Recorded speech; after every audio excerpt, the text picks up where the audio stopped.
MLAG, Multi-Chassis Link Aggregation Group. This is a technology that is going to help your network to be strong even if something is going wrong with the hardware. Additionally, it's going to allow it to run faster because it's going to be using more than one switch at the same time. If you want a network that is tough and speedy, you are in the right place. Welcome to the network trip.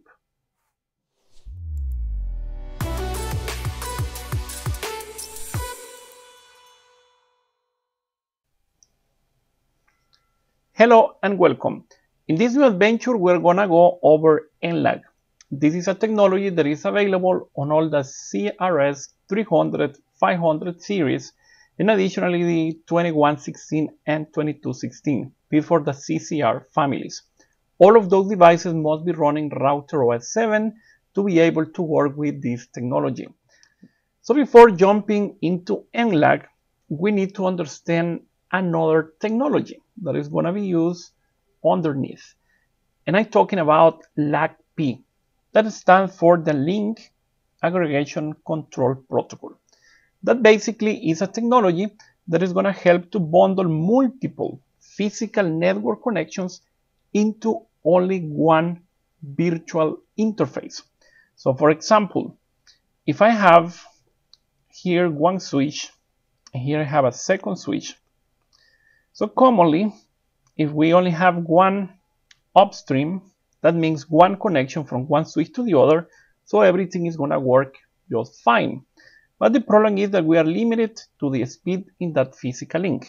So for example, that can be 100 megabits per second, that can be 1 gigabit per second, 10 gigabits per second, and so on and so forth.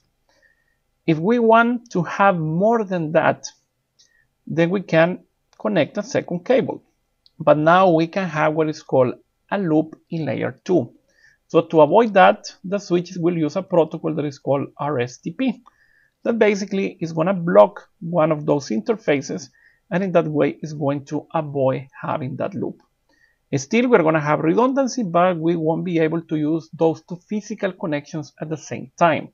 So LACP basically is a technology where we can take those two physical connections. We're going to create a bundle, and this is going to be what is called a bonding interface in router OS.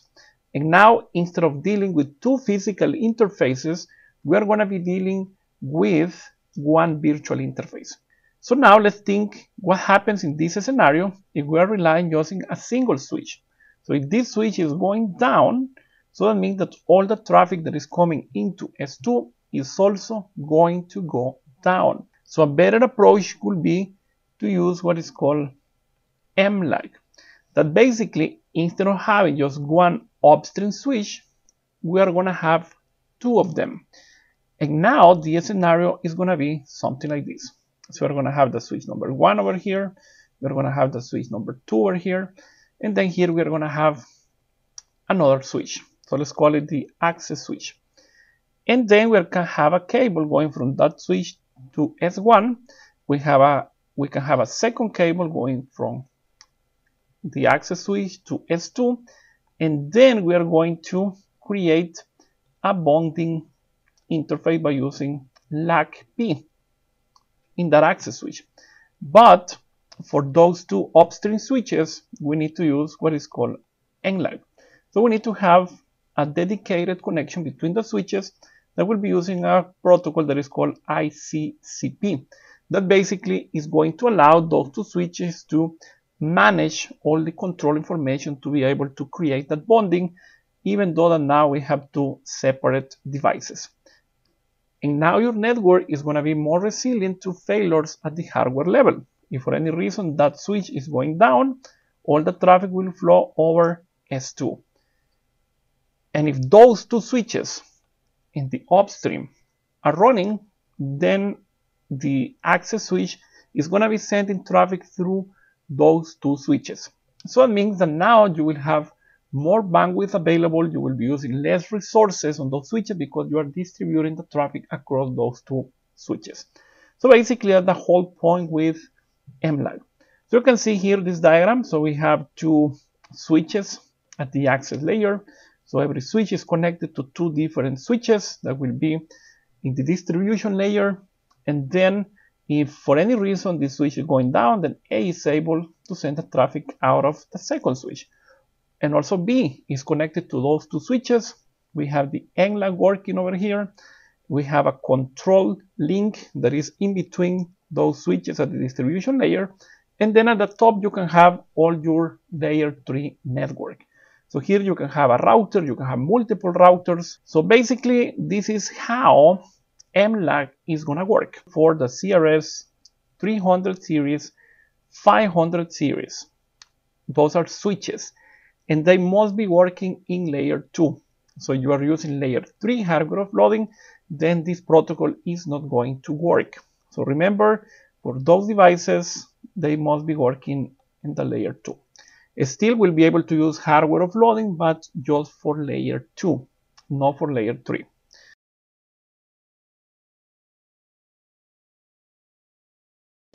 So first of all, we need to understand the network diagram. So we are going to have 3 different devices. 2 of them will be in the distribution layer, and basically those will be a CRS 309 and a CRS 326. And then at the bottom, we are going to have a CCR 2004. So most likely in a network in production, you will have a CRS here as well, because those will have all the ports connected to the switch chip. In this case, I'm using the optical fiber ports. So in this case, those are not connected to the switch chip, so this is not going to be efficient in a network in production. But for lab purposes, this will work pretty good. And then at the top, we have the rest of the network. So basically here, those 2 distribution switches will have a communication with the core of the network. So in my lab scenario, I'm going to have here a 4011. That basically is going to be providing access to internet to the devices that we're going to have in the access layer. So let's analyze what we have in this 4011 at the top, and then we're going to understand the interaction between that 4011 and the 2 switches at the distribution layer. So this cloud here will be represented by an RB4011. And from here, we're going to have 2 interfaces that will be connected to the distribution switches, Ether2 and Ether1. Again, remember, this is a lab environment. Most likely in your network in production, here you're going to have pretty high speed links with 10 gigs or more than that. So each of those interfaces is connected to every distribution switch. So we can see here, Ether2 is going to that switch, Ether1 is going to the second switch. So here, between Ether2 and Ether1, we need to have a bonding interface. So we're going to use LACP. But then on the distribution switches, also we need to have a bonding interface, but in this case, that is going to have slaves in 2 different switches. So we're going to need MLAG, and we're going to set an ID of 4. And that bonding interface is going to send all the traffic for VLANs 100 and 99 with a tag. So VLAN 99 is going to be used to manage the switches. VLAN 100 is going to be providing data. So I'm using just 2 VLANs, one for data, one for management, but in your network in production, this can be different amount of VLANs for data. So basically, that is what's happening between the distribution layer and this router at the top. Additionally, if we want to have more redundancy, a good idea would be to have a second router, and then we can have a second link going to the router and also from here. And then we're going to repeat the similar process. We're going to have interconnection between the routers, and now we're adding more redundancy to our network. But for lab purposes, we're going to keep the redundancy just at the distribution layer. So once we have understood the top of the diagram, we're going to go a little bit down. And now we can see here that I have a CCR 2004. As I mentioned, the recommendation is that this has to be a CRS 300 or 500 or a 2116 or 2216 in your production network, and you will get the best performance possible. So here you can see that I have a bonding interface using LACP between SFP plus 1 and SFP plus 2. And then in the distribution switches, again, we're going to be using MLAG, but in this case, the ID is going to be 5. So we're going to have 2 bonding interfaces using MLAG. One is going to have ID 4, the one that is going to be talking upstream, and 5 is going to be talking downstream. And also that bonding is going to be sending tag traffic for VLANs 199. And finally, in that CCR 2004, we're going to have on tag VLAN 100 on Ether 1. So that means that by the end of the lab, I will go to this laptop here, and that laptop will be able to talk to this 4011 that I'm going to have at the top. And if I start generating multiple types of connections, then we're going to have some traffic going in that way, and we're going to have some traffic going in that way. If one of the switches is going down, then the traffic is going to leave just out of the available path.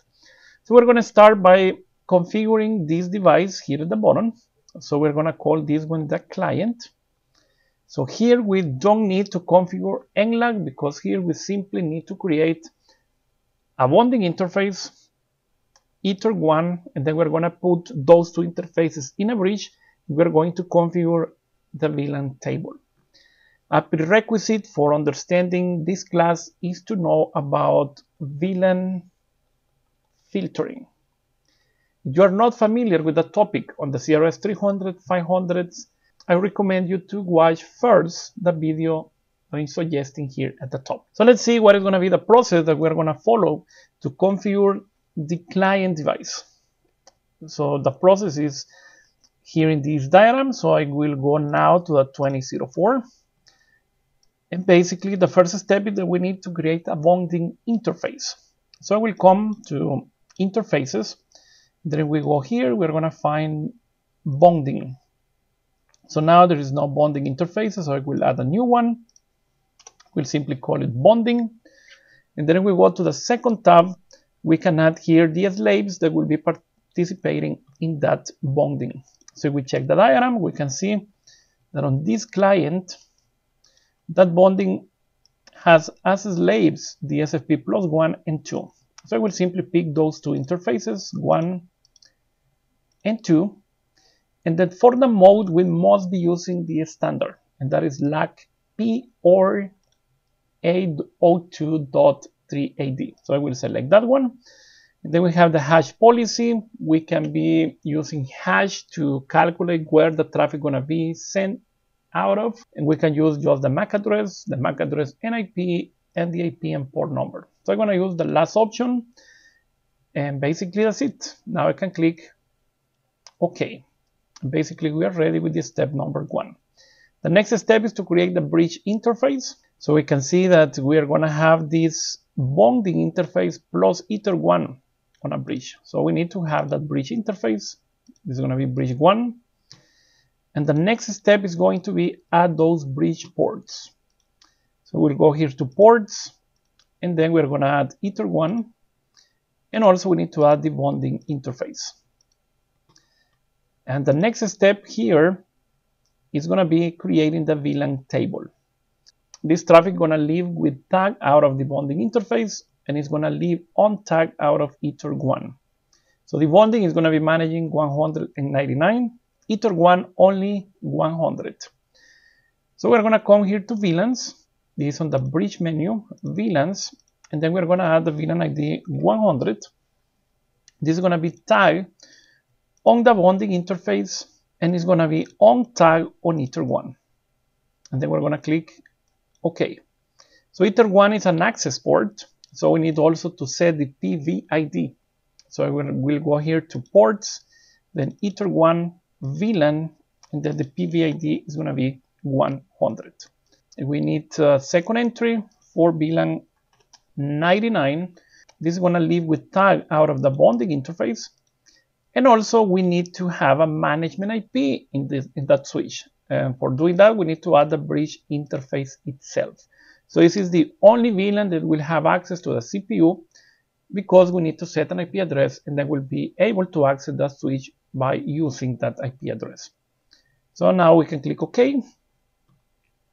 And if we go to the next step in this process, we need to add that management VLAN. This is simply an SVI or switch VLAN interface. And to create that VLAN interface, we are simply going to come to interfaces, and then you will look here for the VLAN tab. You will add a new entry, and let's call it simply VLAN 99, and we're going to set the VLAN ID. this interface will be created under the bridge. So we need to pick bridge 1. Okay. So now we have an SVI where we can set an IP address, and that IP address is going to allow the management. So we can simply go to IP addresses, and we check the diagram. The IP for that switch is going to be 10.99.99.4/24 on the VLAN 99. Then we can click OK. And the next step in this process is adding the default route. So if we want to access the switch from a different network, we need a default route, IP routes, and we are going to add a new entry. So the destination network is the 0 network, and the gateway is 10.99.99.1. And OK. So now we are almost done with this process. The last step is simply to enable VLAN filtering. So we're going to come here to bridge, then bridge again.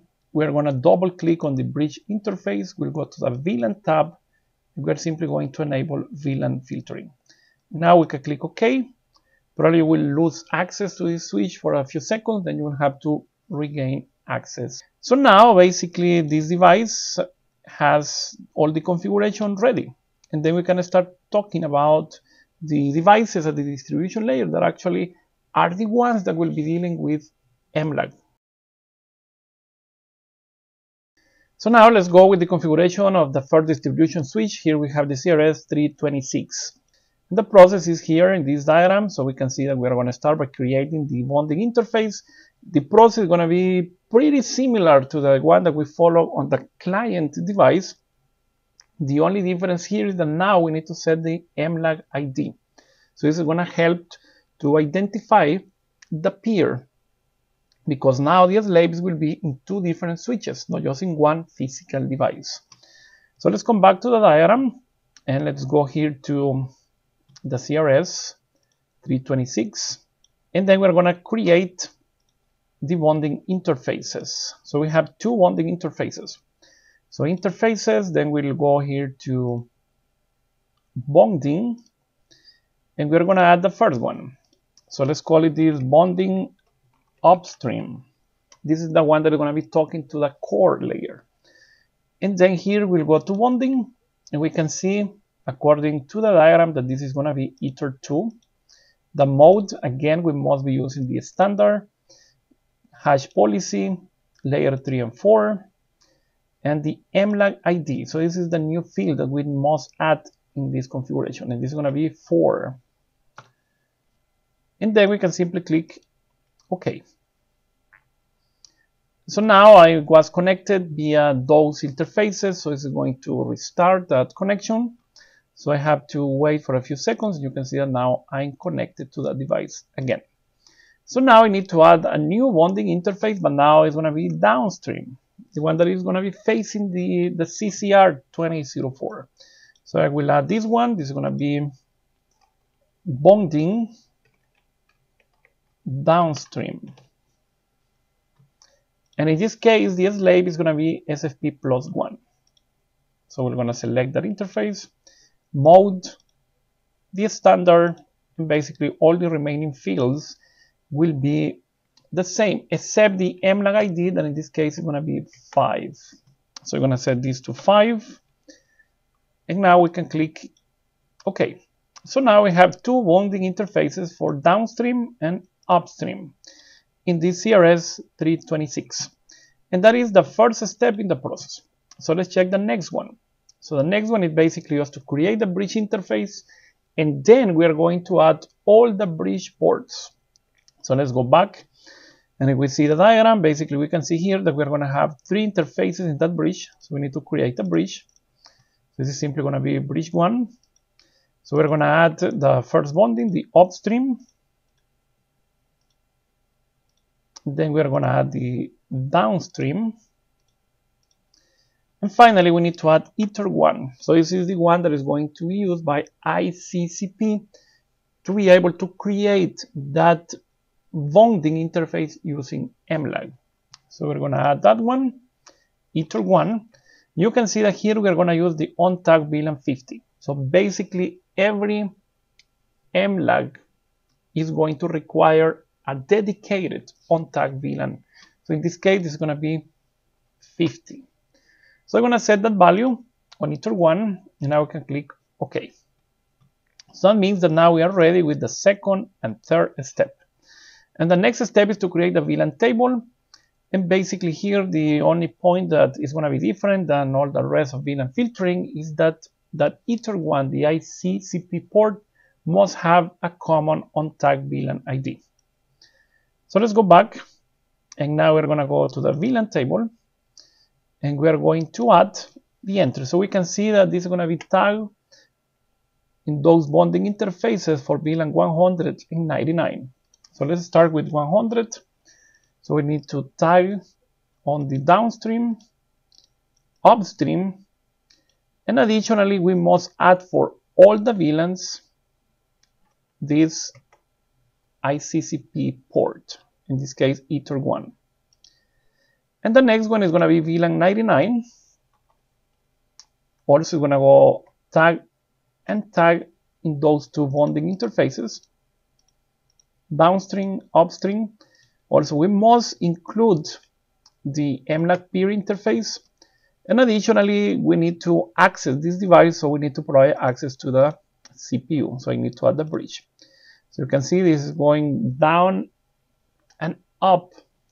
Additionally, we need to add the control interface and access to a CPU for VLAN 99. Now we can click OK. And then we need the VLAN 50. So VLAN 50, this is optional because if we have set the PVID on iter1, this is going to come dynamically. But if we want to see those values on the configuration, we can simply add this one here. We're going to say on tag for iter1. And now we have the VLAN table ready, and we have completed the step number 4. And finally, we simply need the management VLAN, the SVI, and we're going to set an IP address according to the diagram that in this case is going to be .3. So we'll simply come to interfaces, then VLAN, we're going to add the VLAN 99, ID 99, this is on the bridge. And now we can see here that we're going to have a sub interface created under that bridge 1 interface, and we are ready to set an IP address 10.99.99.3/24. This is going to be on VLAN 99. And OK. And also the default route, so IP routes, a new entry, destination 0 network, and the gateway is going to be 10.99.99.1. Now we can simply click OK, and we are ready with this step. And then finally, we need to enable VLAN filtering, and we are going to configure MLAG and the ICCP peer ports. So we're going to come here to bridge, and then we need to enable VLAN filtering. Simply need to check this box. OK. Wait a few seconds. Now the VLAN table section is going to populate all the names of the interfaces under current tag and current on tag. So we can validate that everything is as per the diagram, and basically now we are ready to complete the last step. So this process is simply here under the bridge menu. We go to bridge, and then here we have this button for MLAG. So the bridge is going to be bridge 1, the peer port is going to be iter1. Now we can click apply. You can see here the status is connecting, and the reason is that it's trying to find the second switch, but we haven't configured the CRS309 yet. So basically we have completed this process here in this CRS326. So we are ready to do the same on the CRS309. So basically the process here is going to be exactly the same, except that the IP for management here is going to be 10.99.99.2. So let's go to that CRS309. Okay, so now we are in the CRS309. So step number 1, we need to create the bonding interfaces with the correct MLAG ID. So we'll come here to interfaces, then we'll go to bonding, and we're going to add the upstream. And then under bonding, we can see that the upstream is going to be using the SFP+2. So we'll select this one. The mode is going to be 802.3AD. So by the way, here I'm using an adapter to convert the SFP to RG45, so the actual speed here is going to be 1 gig, and also the interface that is going to be 411 is 1 gig. Remember, in a network in production, most likely these upstream ports will be 10 gigs, 25 gigs, or more than that. Okay, so now we have set this interface. The hash policy is going to be 3 and 4, and the ID for this one is going to be 4, according to the diagram. So now we can simply click OK. We are going to add a new bonding interface. So it's going to be bonding downstream, and this is going to be using SFP +1 mode, the standard, layer 3 and 4, and the MLAG ID is going to be 5. Now we can click OK. So now we have those two bonding interfaces. I was accessing this device via one of those interfaces, so you can see that now I have just restarted the connection. Now we can go with the next step, that is creating the bridge interface and adding all the members for that bridge. So in this case, I'm going to go here to bridge. I'm going to add this bridge with the default name, bridge 1. And then under ports, I need to add the two bonding interfaces, the downstream and also the upstream. And the next one is simply going to be Ether 1, because we need Ether 1 to establish that communication with the neighboring device. So we're going to add Ether 1, and the PVID is going to be the same PVID that we have set in the other device, that was the VLAN 50. So the next step is going to be creating the VLAN table. So we're going to go here to VLANs under bridge, and then we're going to start with VLAN 100. This is going to be tagged for those two bonding interfaces, and also it's going to be tagged for Ether 1. And now we can click OK. The next one is VLAN 99. So we need to give access to the CPU, because it's going to be the management VLAN. Also, this is going to be tagged on the bonding interfaces and also the control interface. Now we can click OK. And finally, we need VLAN 50. That is going to be on tag on Ether 1, the control interface. Now we have that VLAN table, and we can go with the next step. That is basically the SVI, the management interface and the default route. So we'll go here to interfaces, then to VLAN. We are going to add the VLAN 99 under the bridge 1. And then we are going to set the IP address as per the diagram. So in this case is 10.99.99.2/24 on the VLAN 99. And finally, the default route that is going to be pointing to .1. And the second last step is going to be enabling VLAN filtering. So we'll go here to the bridge, double click on the bridge, VLAN, we enable VLAN filtering, OK. And now the VLAN table has populated all the values. And basically we are ready to configure MLAG. We are simply going to set the bridge and the control interface. So we're going to go back to bridge, to the first tab, MLAG. We say, okay, we're going to have this MLAG on the bridge 1, and the control interface is Ether 1. If everything is working correctly, now these devices should be able to negotiate that correctly. So I'm going to put the CRS 326 here. So you can see here that this is saying connecting, so it's trying to look for the neighbor. So let's see what happens when I click apply on the CRS 309. Now I have applied the changes, and we can see that they are connected. And the system ID is going to be unique, because from the perspective of the client, basically they will be talking just to one switch. Even if one switch is going down, they will continue talking to the same system ID.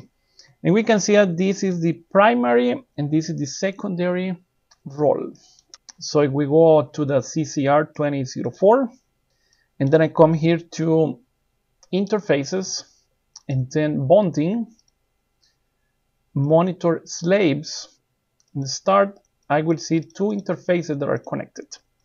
So basically we have everything ready in the access layer, the distribution layer, and what we are missing is simply the configuration of this RB4011. And after that, we'll be able to come to this PC. There is a laptop that I have here on my desk, and I will have the option to test the network connectivity and see if the traffic is flowing out of those two different paths that we have set in this point. So now I'm going to go here to the 411, and this 411 has Ether 1 and Ether 2. So we have the Ether 1 and Ether 2 connected to the CRS 326 and 309. So we simply need to create a bonding interface. So remember, this is unaware of the MLAG configuration. So we simply say, okay, this is Ether 1, this is going to be Ether 2. We are going to be using this standard hash policy 3 and 4. And basically that's it. Now we are simply going to give it a name. Let's call it just bonding. Okay. And now this bonding is going to be negotiated. And you can see that now has the R here. So that means that it's running. And then we need to create those VLANs. So we need VLAN 99 and VLAN 100. So now here we don't need a bridge. This is going to be acting as a router. And then we simply need to come to interfaces, VLAN. And we're going to create VLAN 100, ID 100. And the parent interface is going to be the bonding interface. And then we need a second VLAN interface that is going to be for VLAN 99. And also the parent interface is going to be bonding. Now we can click OK again. And the next step is simply to set the IP addresses as per the diagram. So the first one is 10.99.99.1/24. This is on VLAN 99. And the next one is 10.100.100.1/24 on VLAN 100. Okay, so now we are ready with the configuration, and the next step is to try to reach all those devices. So we're going to try to go from the router at the top to every individual switch and the client that we have in our network topology. So here I am in the 411, so I will simply go to ping, and I will send a ping to .2. So this is the management IP on the CRS 309. You can see that we can reach that device without any problems. So if I go to a CRS 326, also we have connectivity. And then if I go down to the client, the 2004, also we can reach that device without any problems. So to make this process simple, I will configure a DHCP server on VLAN 100 so that I can easily get a dynamic IP on this laptop that I'm going to connect on Ether 1. So we'll simply go here on the router at the top to IP DHCP server, and then we'll go to DHCP setup, but I will remove those servers from previous labs.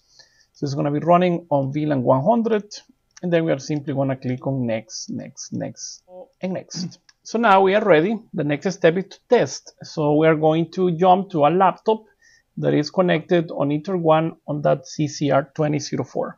So you can see that one now here.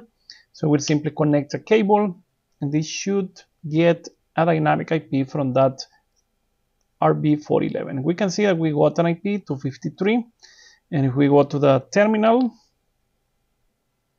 so let's see the IP address that we got here. So we have that IP, and if I send a ping to 10.100.101, we can see that we are able to reach that destination. So the next step is to start generating some traffic.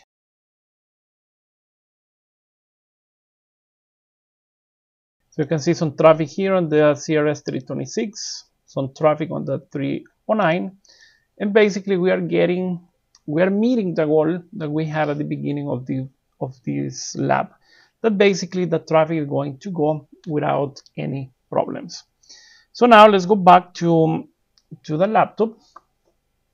And what I'm going to do is that I'm going to be sending a ping to that IP address. So that the IP address of the router, I will have a second tab that is going to be sending a ping to one of the switches. And a third tab that is going to be sending a ping to the third switch. So we can see that here. This is one switch. This is another switch, and that's the router. So now what I'm going to do is that I'm going to reboot one of the routers. So I'm going to reboot the router .2. So basically we'll simply come system reboot. So basically that means that bonding is going to go down. So I will reboot the device, and we're going to check here that this pin is working. So if I check the .2, that is going to reboot just in a few seconds. So now you can see that this is going to time out, but this pin is still going to continue working, because that's the idea of having MLAG, that if one of the switches is going down, the traffic is going to flow out of the one that is active. Okay, so this is how MLAG is going to offer a pretty good solution for your networks to have more resiliency, to have a stronger network, and to avoid going down when one physical device is failing. I hope that this class has been informative for you, and I hope to see you on the next one. Thank you.